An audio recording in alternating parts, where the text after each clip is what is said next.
Berikutnya bagan akun.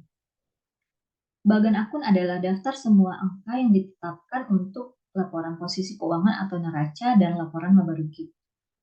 Bagan akun biasanya juga digunakan dalam buku besar saat mengelompokkan kas, piutang, perlengkapan, dan lain-lain. Contoh penerapan bagan akun dalam laporan posisi keuangan dan laporan laba rugi. Di sini terdapat 3 digit angka. Digit pertama menggambarkan kelompok akun. Seperti angka 1 untuk kelompok akun aset, angka 2 untuk kelompok akun liabilitas, angka 3 untuk kelompok akun ekuitas, angka 4 untuk kelompok akun pendapatan, dan angka 5 untuk kelompok akun beban.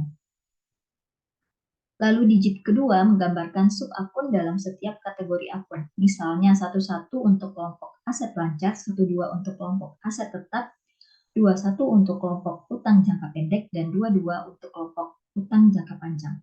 Sedangkan digit ketiga menggambarkan urutan setiap akun sesuai kategorinya.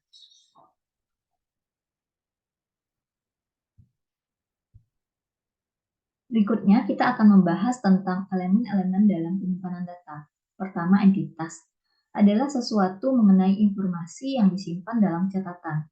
Contohnya pelanggan, karyawan, dan persediaan barang.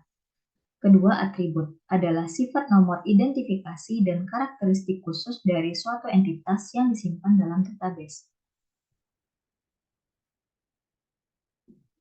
Contohnya nomor pelanggan, nama pelanggan, alamat, kontak person, dan nomor telepon.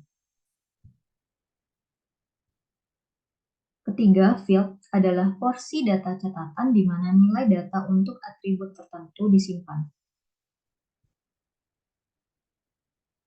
Jadi, setiap baris menggambarkan pelanggan dan setiap kolom adalah atribut untuk pelanggan. Keempat, catatan atau record adalah seperangkat field yang nilai datanya menjelaskan atribut tertentu dari suatu entitas. Seperti semua data yang terkait dengan pelanggan atau baris dalam kolom-kolom tersebut. Kelima, nilai data adalah nilai aktual yang disimpan dalam field.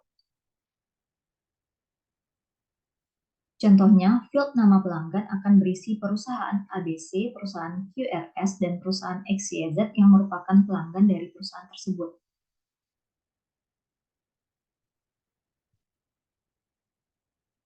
Keenam, file adalah seperangkat catatan yang secara logika berhubungan.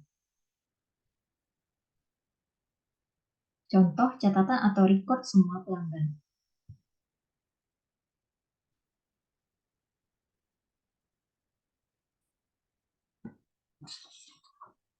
File terbagi dua.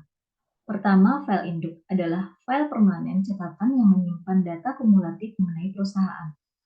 Contoh, saat terjadi transaksi penjualan, catatan dalam file induk pelanggan akan diperbarui. Kedua, file transaksi adalah file yang berisi transaksi yang terjadi selama periode tertentu. Contoh, jurnal dalam sistem manual. Ketujuh, yaitu database, adalah seperangkat file data yang saling terkait dan dikendalikan secara terpusat, atau kelompok file-file data yang saling berhubungan.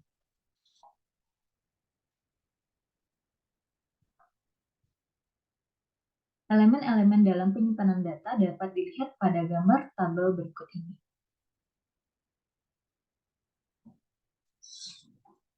Berikutnya, kita akan membahas tahap ketiga dalam siklus pengolahan data, yaitu pengolahan data. Pengolahan data terdiri dari 4 aktivitas. 1. Membuat catatan data baru. Contohnya menambahkan data pemasok baru ke database pemasok. 2. Membaca, mengambil, atau melihat data yang sudah ada sebelumnya. 3. Memperbarui data yang tersimpan, seperti memperbarui catatan atau record piutang saat terjadi transaksi penjualan secara kredit. 4. Menghapus data. Contohnya, perusahaan dapat menghapus data karyawan yang sudah resign. Proses memperbarui data dapat dilakukan dengan dua cara. Pertama, pemrosesan batch. Merupakan pembaruan data yang dilakukan secara periodik, misalnya harian atau mingguan. Kedua, pemrosesan online real time. Adalah pembaruan data yang dilakukan pada saat terjadinya transaksi. Terakhir, Ibu akan menjelaskan tahap keempat dalam siklus pengolahan data, yaitu output informasi. Jadi ada 3 output informasi yang dapat dihasilkan dalam siklus pengolahan data. Pertama, dokumen adalah catatan transaksi atau data perusahaan lainnya, seperti faktur, laporan penerimaan barang, dan daftar permintaan pembelian. Kedua, laporan merupakan output sistem yang disusun secara berurutan dan digunakan oleh karyawan untuk mengendalikan aktivitas operasional, manajer untuk membuat keputusan dan mendesain strategi, serta investor dan kreditur untuk memahami proses bisnis perusahaan. Contohnya laporan keuangan dan laporan manajerial. Ketiga, query merupakan suatu permintaan database untuk menyediakan informasi yang dibutuhkan dalam menyelesaikan permasalahan atau menjawab pertanyaan. Query biasanya terdapat dalam aplikasi seperti MySQL berupa perintah atau permintaan informasi dari sebuah database yang berbentuk tabel-tabel. Nah, sekian penjelasan dan pembahasan Ibu mengenai siklus pengolahan data. Semoga apa yang disampaikan dapat dipahami dan bermanfaat bagi kita semua. Sekian, terima kasih. Assalamualaikum warahmatullahi wabarakatuh.